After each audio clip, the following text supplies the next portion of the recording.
Give a warm welcome to Emily Blunt.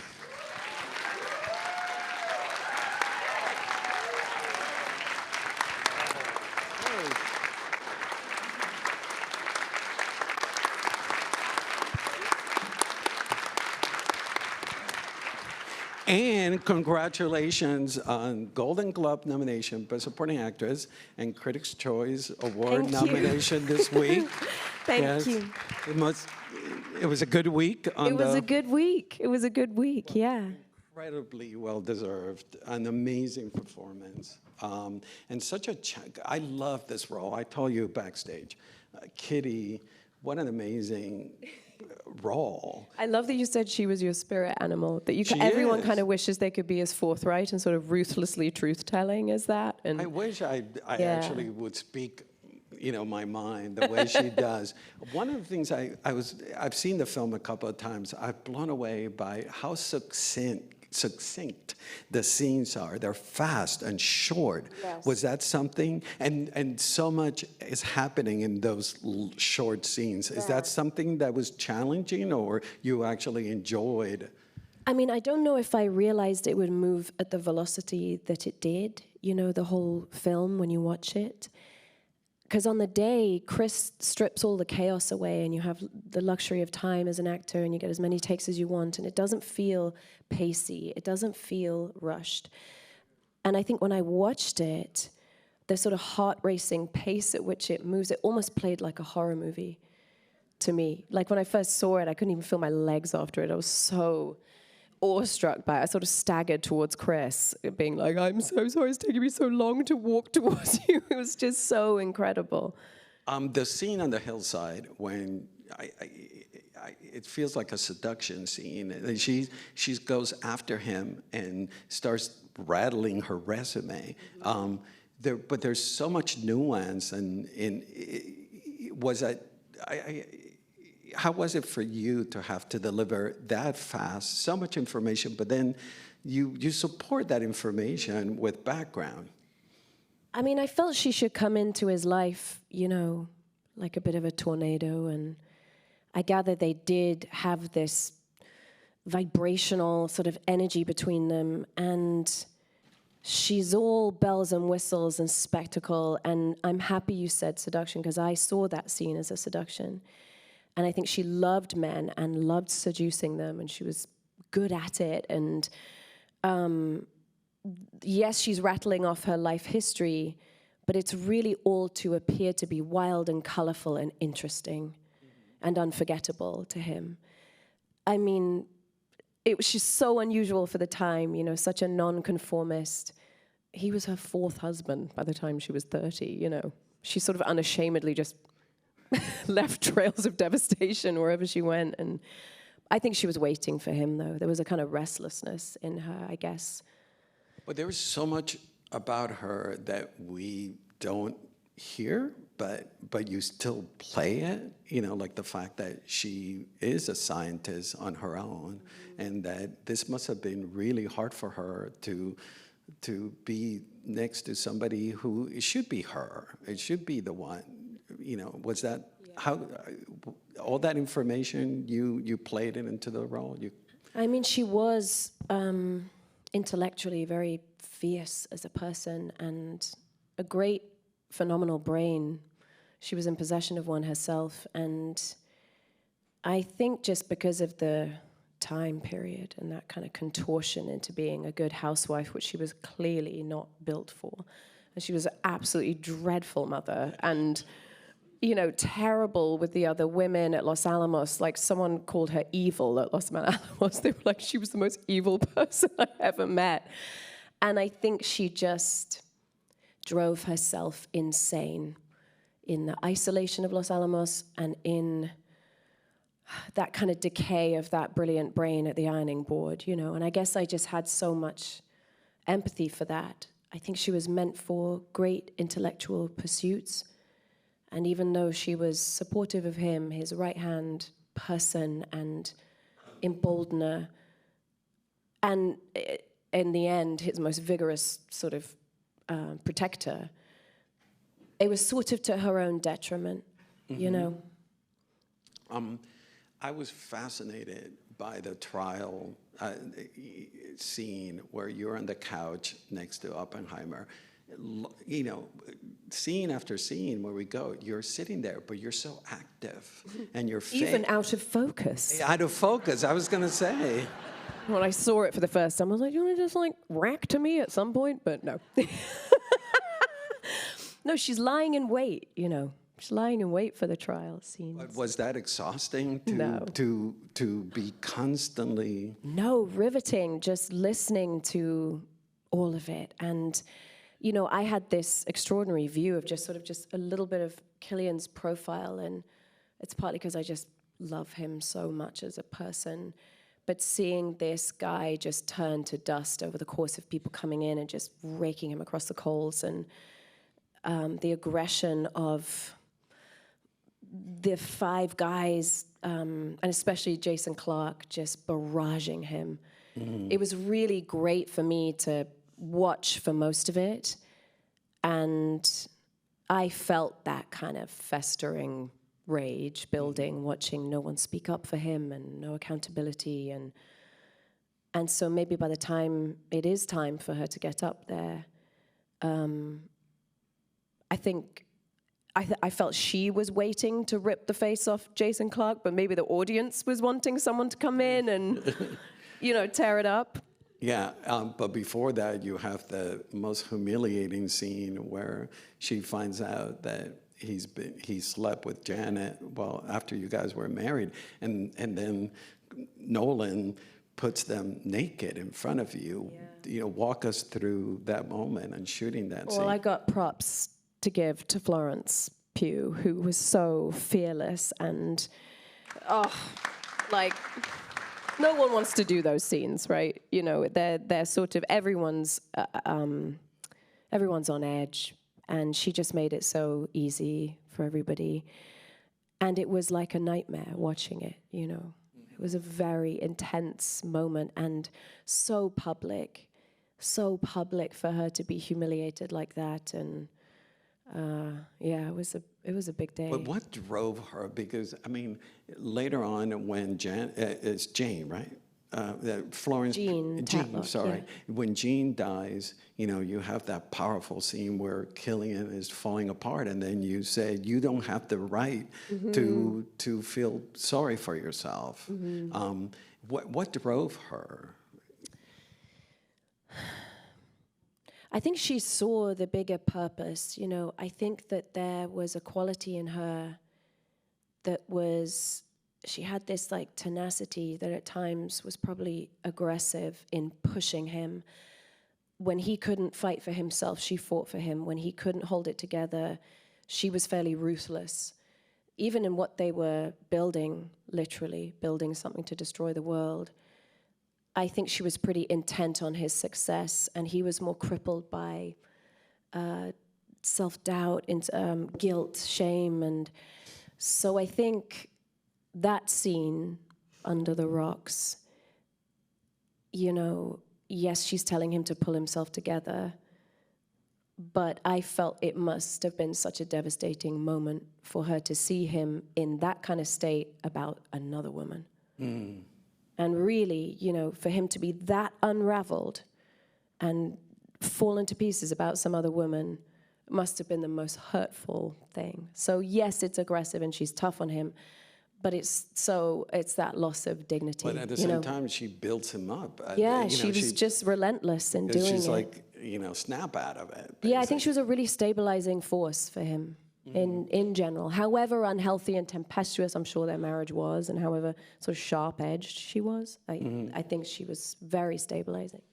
Always been a big fan of yours. This is one of your best performances to date, and one of the things that I greatly admire about what you do here is that actors, when they play anger, it sometimes comes across as just one color. When Kitty gets angry, there's so many layers and hues to the way she explodes. Can you walk us through how do you manage to layer that volatility in her? Thank you for your question. I think, you know, with any prominent emotion, I feel like there's a shadow of many other reasons why someone's being that way. No one moment is about one thing. No one sentence, one... Could You you? could play it throughout the whole... It kind of was sort of stirring in some way, you know. It was like back. It was on cue. It was great. Cut to clip. Yes. No, it was great. Going back to layering the, Yes. the volatility. I've always loved,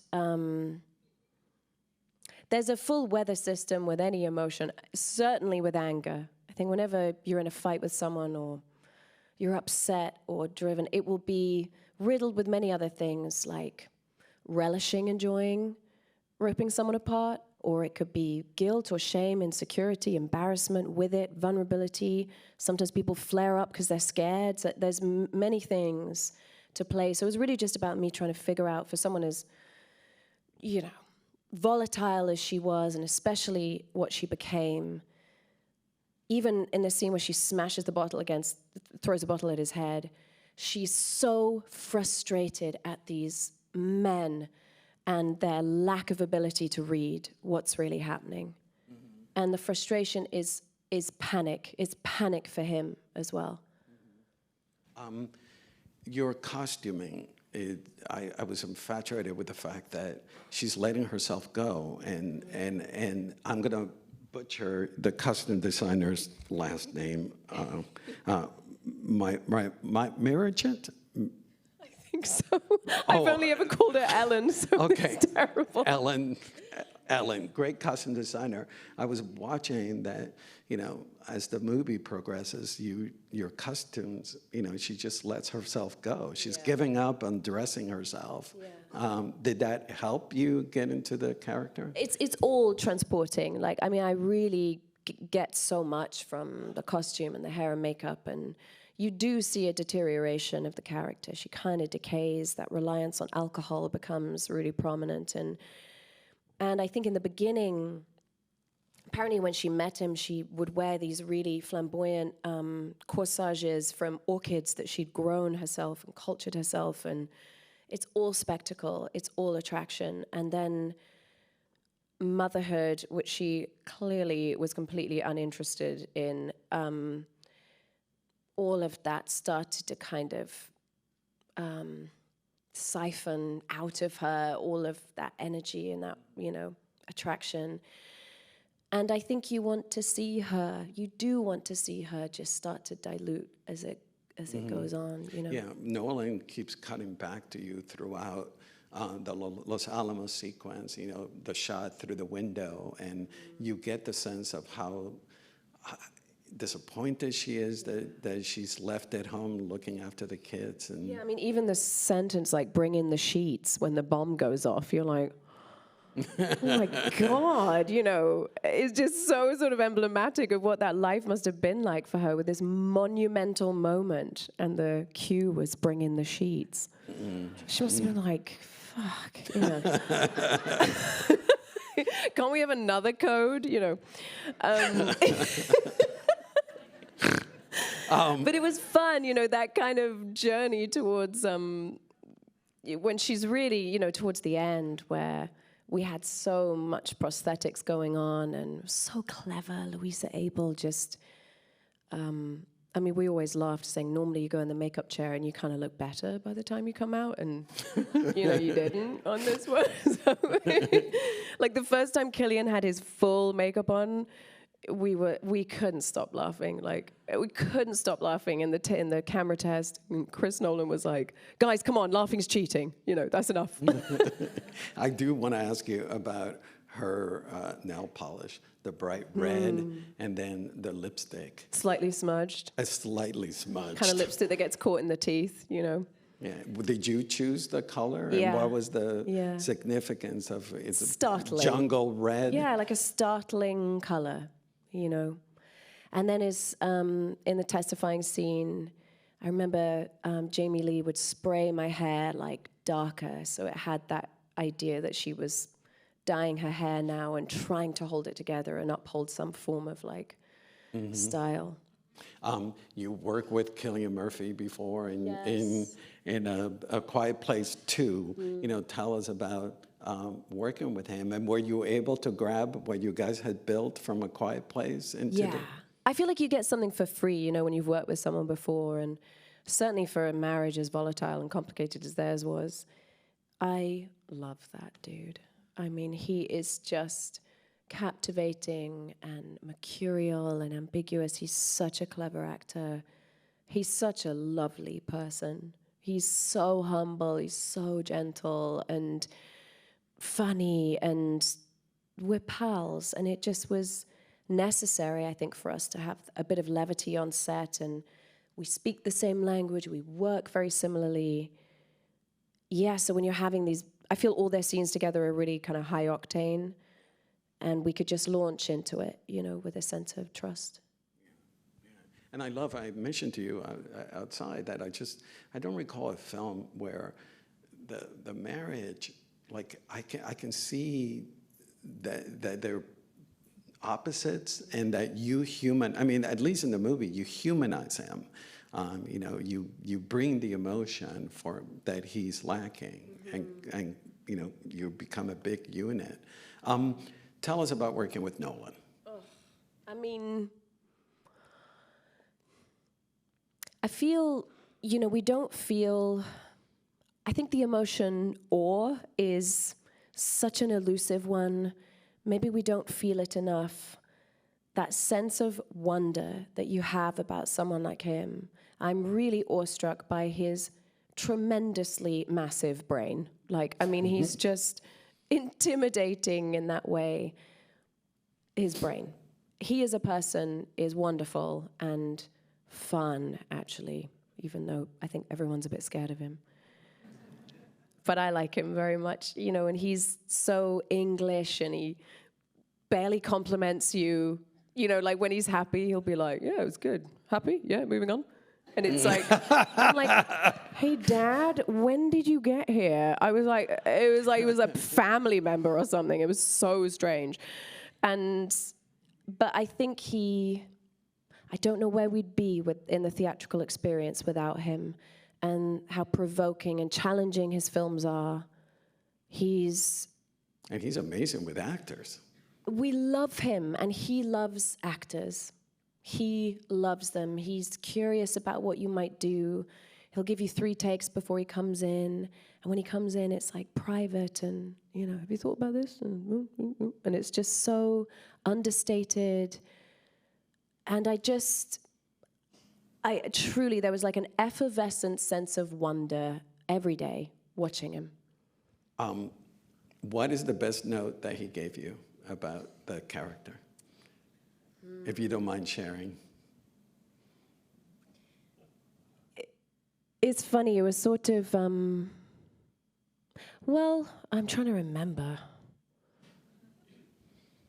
I think I remember in the testifying scene, in the beginning, you know, she's all over the place and wobbly, and you wonder if she's going to crack and not be able to perform for everyone. And there's that bit leading up, I'm probably going to paraphrase the lines, but he's barraging her, and it leads up to her going, well, it was all so very long ago, Mr. Rob, wasn't it? I can't remember what he says to her. Long enough to have forgotten. And I remember maybe I was trying to play it like a very naturalistic bend into her becoming more forthright. Maybe I was making it too gentle of a bend. And I remember him saying, do not be afraid of this moment. Don't be afraid to turn on him, and turn on him dramatically fast. And I remember that. Maybe just to embrace that it's a movie moment, rather than try to play everything. You know what I mean? It was interesting that he was like, turn on him quick and make that turn quicker. And I was so simple, but then then the next few lines then came out with a different sense of surety, you know? It was cool. As much as... So nerdy and actory, I'm sure, sorry, but... When, you know, we've seen the film, there's so much talking, there's great acting, but of course the spectacle is part of the film. When you read the script, was this, how does he describe the spectacle? Is it there, or you just take the... Yeah, and you kind of think, how are you going to shoot that? But he would describe in detail these chaotic visions Oppenheimer would have of molecules crashing into each other. And maybe that's what's so extraordinary about him, and none of it's CGI. He'll create these molecular sort of explosions with like a glass bottle with spark. I don't know how he does it. I don't know how he does it. Nothing CGI, but the fact that he's able to physically show the audience unharnessed energy that could destroy the world, and you feel that. But in the script, it's so descriptive, and you just think, I don't know how he's going to create the physicality of this on film. And he shot this in IMAX, Yeah, which a lot of are it. noisy machines and bulky. From your end, how was it shooting with an IMAX? I mean, I've worked with IMAX a little bit before, but never to this degree where the face becomes the landscape. And most of it is on Cillian's extraordinary face for most of the film, where you're just kidnapped by him and that mercurial thing he has. And the IMAX captures every flicker, every nuance. So I think when it would come in, and it sounded like Chewbacca. You know, it comes in, it's like the size of a fridge. I mean, it's massive. And at first you like wonder if you're going to be distracted. But I don't know how to describe it. It was so unchaotic on his set. And it was never like, and bring in the IMAX. You know, it was just like, okay, IMAX, ready? Yep, here we go. One more time. And it was just calm. So I didn't notice it that much after a while. But it can't possibly. You record your Yes. dialogue after. So Yes, you'll sort of like. I didn't do any ADR on this movie though, okay. so I don't really know how they did that. A lot of the IMAX stuff was when it was more unspoken scenes, and then we would, in a lot of the scenes that he did shoot in IMAX, you would record you would do a few takes without IMAX, and then he'd bring in the so he always had the sound. But I didn't do any ADR. I've never had that, where you don't do ADR in a movie. Yeah. And what was your reaction when you first saw the final? I watched it with Robert Downey, and we were both very, very emotional. And I just so honored to be in it, grateful to be a part of something. It just felt like we were in a moment, and I'll never forget it. Like, I couldn't feel my legs, couldn't feel my arms, couldn't move. Completely just floored by it. Still, all of us still floored by it. Yeah, yeah. Well, thank you so much, Emily. Thank you so much. Thank you very Unbelievable. much. Yeah. You're amazing in it. Thank you very, very much. Yeah.